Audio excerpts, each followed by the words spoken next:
the first thing, which I also had to do as well too, is look at self. What is going on in your current situation to have you feel this way? Once you reflect on self, then write down pros and cons of why you feel this way when you come to work. And if your cons outweigh your pros, then maybe you need to look at a different direction. And that different direction may be your blessing. So it's okay to move on into a different direction, even though you may be scared. But at the same time, you always have to reflect with self. Greetings, and welcome to When the Moment Chooses You. I am your host, Coach Charlene, and I am super excited to have the queen in the house, DaJanae Gresham-Ryder. She is in the house, so welcome to the show. Thank you for having me.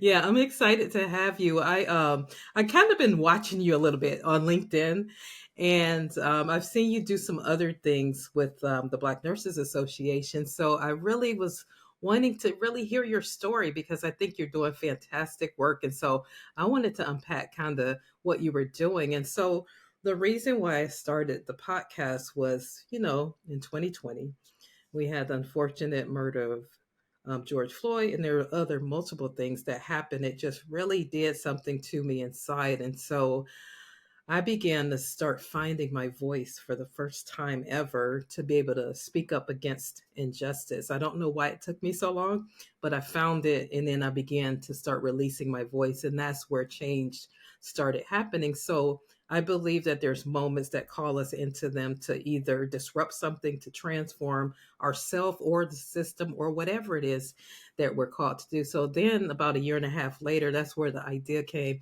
I need to start a podcast. Had no idea what I was doing, but the thought of doing it was really just passionate for me, and so that's kind of why I started it. So I like to talk about different people that have done amazing things. So you're a trailblazer. So I'd like to read your bio first, DaJanae, and then I'm going to let you tell us who you are. So let me start reading. So, as a native of Stockton, California, DaJanae, did I say that right? Perfect. Okay, DaJanae attended Cesar Chavez High School. During her high school years, DaJanae was enrolled in the healthcare careers track and volunteered as a tutor for children with special needs. It was after witnessing her grandmother caring for her great grandmother that she first became interested in nursing. DaJanae served in the United States military for 1 year before earning a BSN from California State University, East Bay, in 2019. Currently, she works as a clinical nurse 3 at UCD Medical Center Trauma, one hospital in Northern California. The former California State University student returned to her alma mater to pursue graduate studies in nursing leadership and administration, serving as a class representative during her studies. At her alma mater, California State University, East Bay, she was recently recognized as a 40 under 40 awardee and top 50 notable nurse. Woo, woo, woo. As part of her doctoral studies at SMU, she will implement promoting, oh, that's good, civility and a sense of belonging intervention for nurse leaders, which will improve staff morale, nurse retention, and culture of humility. Her vision for humanity of color is optimistic, visionary, and cultivated. She envisions a future that supports equitable healthcare for all and the treatment of nurses of color equally. Wow, what a powerful bio. And there's so much more. I will put it in the description, everyone, so you can read the rest of it. So tell us who you are. I want to say thank you again for Charlene for having me today.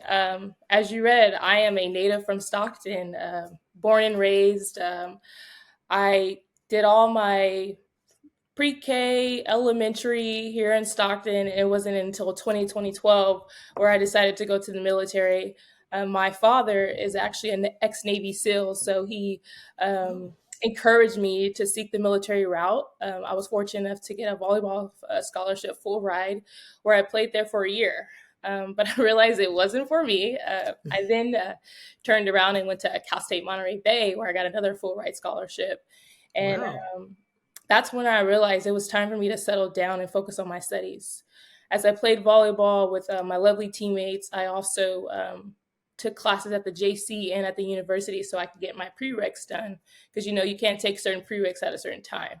So I Right. remember reflecting back when I was getting my BSN, I was like, I was taking 7 prereqs just to get to this moment. So luckily in about 2014, 2015, I then applied to Cal State East Bay.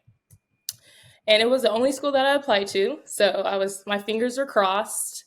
And I remember sitting at a juice shop. It was actually my third job. I was also working 3 jobs so I could pay for school as well too. And it dawned on me. I got this email and it said, "You have been admitted to Cal State East Bay." And in that moment, I knew that this was my path. So the next year, I packed up everything from Monterey and moved on to Hayward.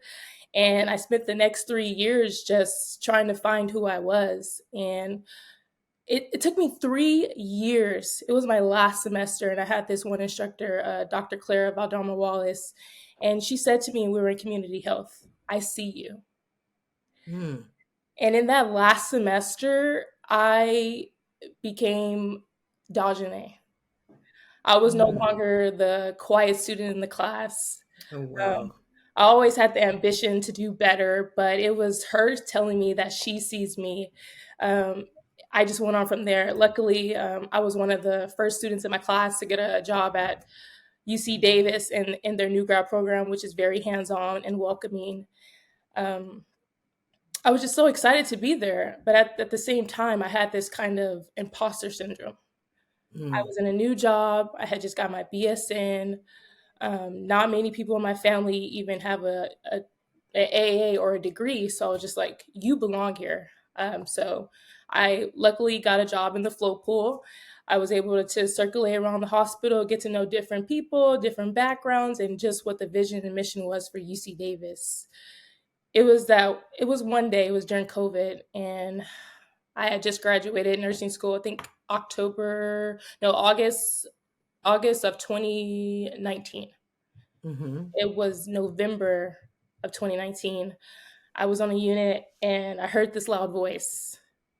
He was laughing, he was walking around the unit. I didn't know who he was because I was just like a new grad.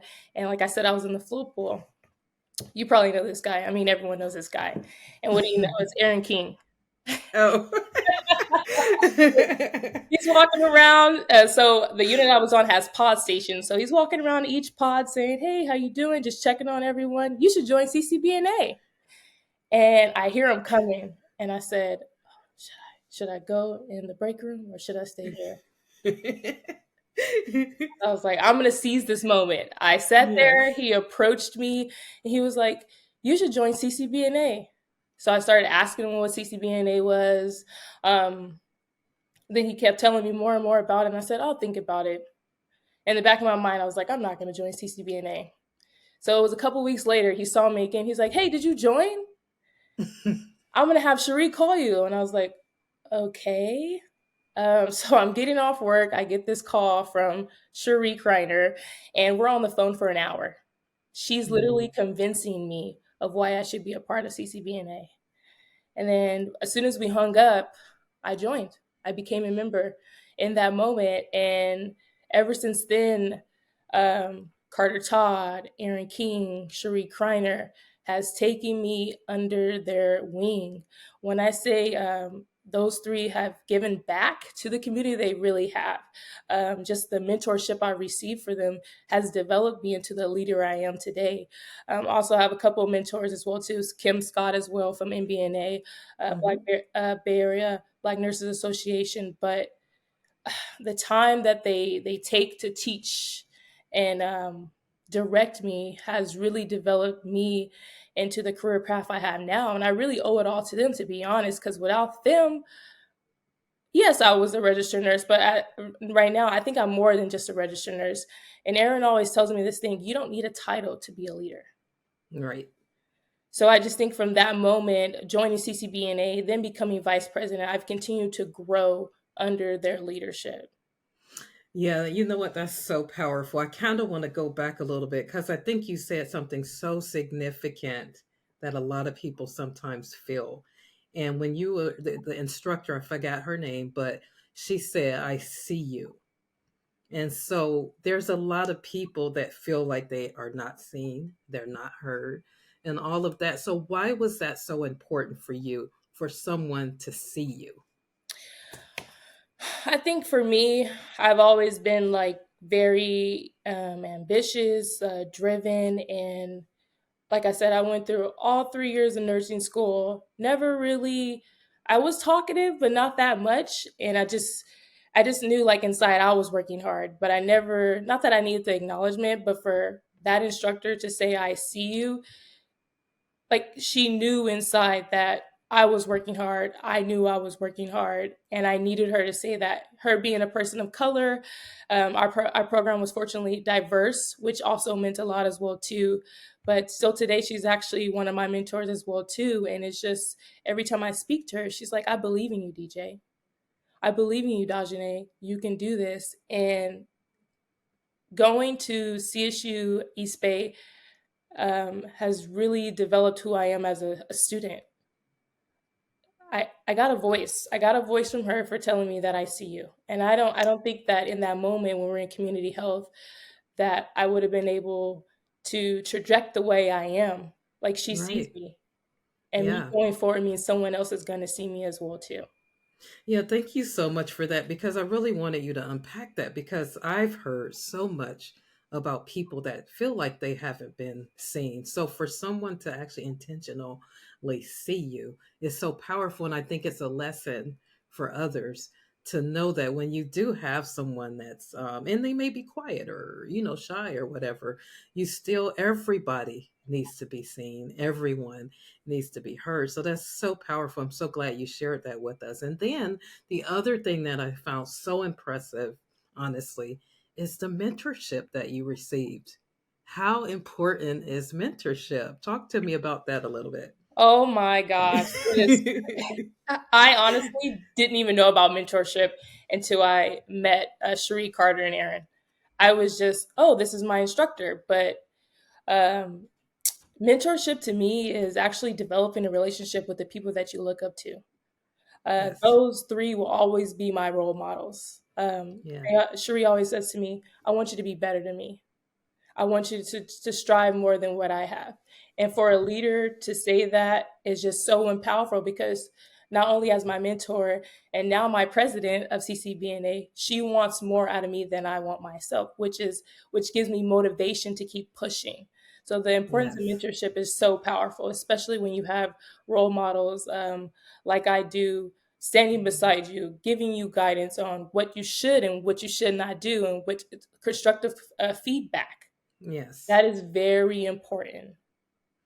So if you, okay, so let's think about it because we know, statistically speaking, that women of color, there's not that many in nurse leadership, right? Mhm. And so if I have a nurse leader that's looking, or even a black nurse that's looking, and they don't feel seen, and they don't feel heard, what would you recommend for them to do? Any advice that you can give them? Woo, that's a good one. I think what I had to do after my instructor told me that she sees me, I had to believe in myself. I had to sit down, journal, and just write out my thoughts of all the attributes I can contribute back to the community as well too. I think the first start is believing in yourself. If you can't believe in yourself, you can't go anywhere else. And having, Yes. like I said, having someone else that sees me know tells me that I was doing something right and I needed to stop having that imposter syndrome that I didn't belong. And I do Hmm. belong. So for me, it took me believing in myself and journaling, just writing about, oh, I can contribute here. I can do this. How can I fix myself in order to give back to the community the way I would like to be given back to? Yeah, that's so good. I think about it. I'm kind of staying here a little bit because I mean, I've talked to a lot of people and there's a place where they tend to be kind of stuck. So believing in your own significance is really what I'm hearing you say. And so once she saw you, then you were like, okay, yeah, I am the bomb. And then what I like they should is that you're not afraid to say it. You're not afraid to say it because some people are afraid to talk about their greatness Hmm. and talk about, the giftings and the attributes and the talents that they bring, what you actually are going to bring to the table. And I think that's why this is so important because I bet beforehand you probably wouldn't have talked about it as much No, until you got mentored. I was a little quiet, DaJanae, just wanted to go to school, play college volleyball, and that was it. But when I didn't get to this place overnight, Yeah, I did that's not get good. to this place overnight. What it is 2024, maybe it took me 4 or 5 years to even get to this place. So me being able to speak confidently about myself, like I said, I owe it to my mentors and of course my supportive parents as well too. I this you don't get here just overnight. You have to put in the work, and I'm still growing. I will admit Yeah. that there's still areas that I would like to grow in. Yeah, that's really good. Well, thank you so much for that feedback. Let me talk to you about maybe any moments that really stand out to you that kind of helped you to change the trajectory. I heard about your mentors and what they've done for you, but in your nursing career, did you have any moments that were like defining moments, perhaps? Or any stories that you can share that, I mean, just kind of gave you a aha or a confirmation or something that kind of pulled you into it? Like, wow. I think I was 6 months into my new grad program, and COVID had started, and as a new grad, you struggle. It's okay. This is how we learn. And I believe one night I was struggling really bad. So instead of complaining in that moment, I put my shoulders back. You can do this, DJ.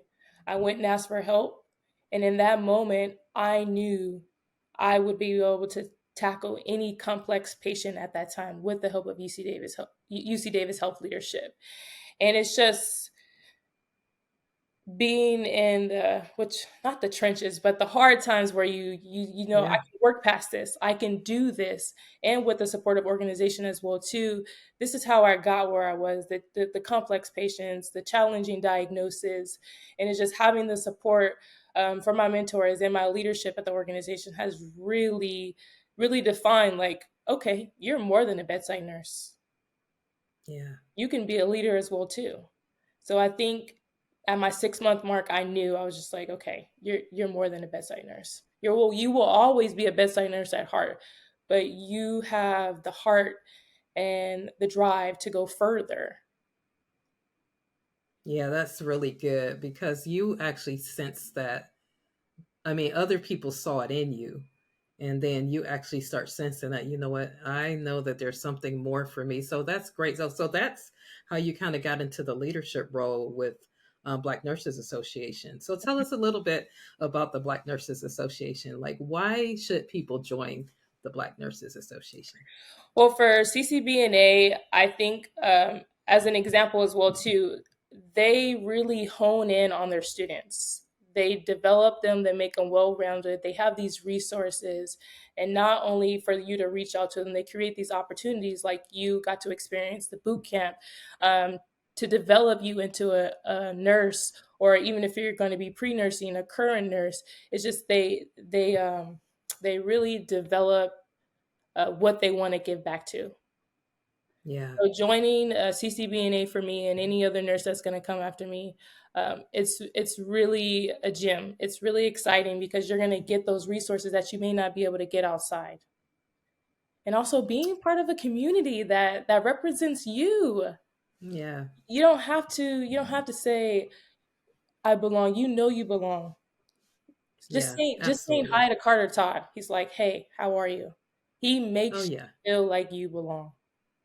Absolutely. Because quite honestly, now I've been in the profession for it'll be actually 3 years in this last organization, but for some reason, I did not know a lot about it until I met Cherie, of course, because you know she is gonna like definitely tell you about Yes, it. she's gonna But I educate you. found myself too busy to get connected. And so what happened, I think it was might have been 2 years ago, maybe last year, but the Florence Straw event went down, and I think Kim Scott was on there. And I heard Martha Dawson speak. And I was like, OMG, look what I am missing. Big time. That is really what I was missing because I was yearning for mentorship. I Mhm. was yearning for someone to say, hey, you should do ABC, just something so somebody can speak into your life. But once I came and I went to one of the events that you guys had, I forgot what it was. I think it was the scholarship one, and everybody was so welcoming. It was an amazing event, and I was sold after that. I was like, oh my gosh, I had to like make up for all of these years that I haven't been a part of my family. So I am so excited to be a part now. So why don't you tell us this? I had talked about barriers. I wanted to know, just as a nurse, as a leader, are there any barriers that you have faced that you would like to share with us? That's a good question. Whew. Um,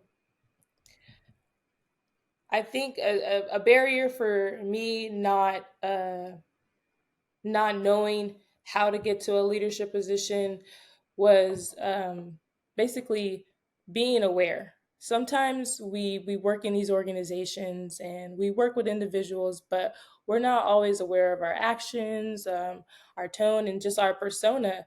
And I think, like I said, going back to having that mentorship, um, Aaron King has really reminded me you have to be strategic. You can't just jump at any opportunity because then you'll find yourself at a standstill. And then Mm, that will create your own barrier because you will not know where to turn to next. And for example, I think I was trying to become CN2 to CN3, which is just a stepping ladder at UC Davis. mm-hmm. And I I wasn't confident in myself enough to move up the ladder because I was just like, I'm doing the work, but can I sustain? And I Yeah. actually created a barrier for myself because at that time, I what I had honed in myself to believe in myself, I stopped believing in myself in that moment because it was a stepping stone I had never taken before. Mm. And a couple of colleagues reminded me, like, you have to believe in yourself. You can do this. So sometimes I think we can also create barriers for ourselves, just not being aware of what's going on around us and not realizing our own potential. Absolutely. You know what? That's so good because one of my mentors, he talks about the three different barriers that we have, like especially barriers to your goals or to a dream. And he talked about the interpersonal ones when people block you or you allow people to stop you, and then the intrapersonal ones. Those are the ones that you're talking about. The I call it the enemy within. It's that little inner critic in your head telling you what you can't do and that you're not enough. And then situational blocks. So that's so true because we do create it. Because if I have a gift on the inside of me and I've been slaying it and doing all of this, and all of a sudden I get ready to level up, and then I'm like, oh, I'm not sure if I can do that. That's the enemy within. But that's we can do something about that. But because you're like bold and you are so confident. Right. So when you say that, I'm like, are you sure that was you? But that's really awesome. So, what kind of work did you do to get to that place where you believed in yourself? Like, what did it take for you? I think, well, I always have to give glory to God. Waking up every day, and my parents have these three sayings. They tell me to believe in myself. Tomorrow is always a new day for a new day. Tomorrow is always a new day for new results, and keep going. Mm. And I Oh, think just being immersed in that loving situation with my mom and dad reminded me, you can do this. yeah. So I just think each time I feel like giving up or I'm tired, I think way back to our ancestors. If I'm tired, then Yes. I don't know what they were. Exactly. So I just I try when I remember I was like, that's an excuse. You can do better. Yeah. Yeah, absolutely. I love that. Okay, so wow, this is great. I wanted to know if you could probably provide the audience with three wisdom gems from DJ's top three. Well, so, it's top so three. Yeah. yeah, you got to give us three nuggets of wisdom. I don't What know. do you think? I might have to reference at this point because I got those gems for them. Oh. Or just however many you want to give us, because you have been just dropping lugs left and right. You really have. So I really appreciate that. But I do give you an opportunity if you want to kick some more wisdom. Okay, so let me put a scenario up here. I have somebody, they're stuck. Hmm. They don't know how to move on to, the next step. They just feel like they're going through the motions. Yes, they're coming to work, but the lights are really not on. They're just going through the motions. So what would you tell someone like that, especially if they're a nurse in particular? I think the first thing, which I also had to do as well too, is look at self. What is going on in your current situation to have you feel this way?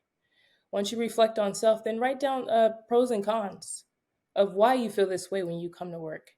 And if your cons outweigh your pros, then maybe you need to look at a different direction. And that different direction may be your blessing. So it's okay to move on into a different direction, even though you may be scared. But at the same time, you always have to reflect with self. Once you reflect with self, you'll see beyond, oh, I'm just coming to work every day. And you'll think, I can do more. How can I do more to get more out of myself to keep going every day? And I think that to be honest, I've taken my own advice. Yeah, we got to take our own medicine, Yes, right? we do have to take our own medicine. There's been multiple times in my career where I have to look back and say, DaJanae, what part did you play? Yes, How can you fix the situation? What can you control? Not the absolutely. outside factors. What can you internally control? So I think if you're feeling stuck, think about self and how can you move on from this moment. Yeah, I love that. That's so powerful, to be honest, because it starts with us, really. Everything that we do starts with us. I'm wondering if you want to share about what the Black Nurses Association is doing so we can kind of spread the word a little bit, because I know we got a conference coming up. Oh, Tell me a little bit. we have a big conference coming up. We're lucky Yeah. that it will be here in California this year. NBNA is coming. Woo woo. We are also, I think you just saw the save the date for Breaking Down Barriers, which will be led by our Aaron King. We will also be having our scholarship gala September 20th. We have a date. We just have a lot of things going on. I know Cherie Kreiner, Kayleen Roseman, they're heavily involved in the planning for our MBNA conference, which is very exciting to be a hosting chapter. And then with Breaking Down Barriers, Aaron, he pours his heart out into the community as far That's as like awesome. giving back, making sure that our workforce is diverse. And as far as our scholarship gala, we want all of our members to apply. We reach out to these sponsors because we see something in our members, and we want to be able to give back to them to support their nursing journey. Just think about all the times that you and I were in a nursing school and we filled out for that scholarship. Right. That $500, $1,000 helped us so much and helped us go a long way. So why not CCBNA give back in the same way? Yeah, absolutely. Well, congratulations on Miss VP in the house, DJ VP. Thank you. So, yeah, I really appreciate you being on the show. And so, just as we get ready to leave, if there's anybody that would like to get in touch with you, is that possible? Yes, you can reach me, DaJanae Gresham, on LinkedIn as well too, and then you can also share my contact or my email Okay. address on the YouTube as well too. Okay, awesome. And then I'll also put a link in the description. Anybody that wants to register, can we register for the conference now? Yes, actually register before the March 31st because the prices will go up. So Okay. register now. Yes, and where is it going to be? Tell us, give us a little commercial. It's going to be at the Marriott in San Francisco. Yay. So you guys don't want to miss it. Well, it has been a delight. Oh, no, no, no. I'm not done because somebody is in school and they need to tell us about their graduate journey. I got to get that from you. Oh, that's right. Yes, we didn't talk about that, so we're not done yet. Let's keep it let's keep it rolling because I want to hear what you're doing. I'm really inspired. So tell me what you're doing right now. So right now, I am in the process of completing my manuscript with my preceptor, Dr. Sandy Fong, which works in CPPN at UC Davis, and our work focused on promoting civility and sense of belonging among nurse leaders. We both of our theses for our masters focused on incivility, so we wanted to know how we could give back and promote strategies and to our leaders on how can we promote civility and create a sense of belonging, not only amongst ourselves as leaders, but for our staff. I feel like as leaders, sometimes we forget our staff is looking at us for an example. So if we don't lead by example, how can we expect our staff to do that as well too? So I am excited. Hopefully, we will be published this summer. We are working really hard. I will That's be awesome. I will be graduating in May from Samuel Mare with my DNP. I'm so excited. Yes, Yes, that's awesome. it's been a Well, long that's awesome. it's been a long 10 years coming, BSN, MSN, and now DNP. So I am Oh, very wow. So excited. you did them like back to back? Yes. Oh, you go, girl. Well, great. I'm excited to just continue to watch you grow and really just be the change agent that you are. I'm really appreciative that you came on this show. And now, everybody that does not belong to the Black Nurses, Capital City Black Nurses Association, make sure you join. I'm a big advocate now, big time. I just joined. I got to say, I'm lame a little bit, but I'm here now and I am so excited to be a part because I love what you're doing. I love the mission. I love the work in the community, everything that you guys are doing. And it feels like you belong. You don't have to feel alone. And that's what I really love about what you were saying. Because you could have kind of went on a different trajectory, but they pulled you in. They mentored you. They nurtured you. They told you that you had greatness on the inside of you. And I mean, look at you now, just amazing. Thank you. Thank you so much for having me today. It was just wonderful being able to actually be on this podcast. The days coming up to it, I was getting like butterflies in my stomach. I was like, but I'm very grateful to have had the opportunity to be with you today. Yeah, well, thanks for being on the show. Thank you. I want to thank you for tuning in to another inspiring episode of When the Moment Chooses You. I'm your host, Coach Charlene, and it's been an absolute pleasure. Each journey we've shared today is a reminder that when the moment chooses you, the possibilities are endless.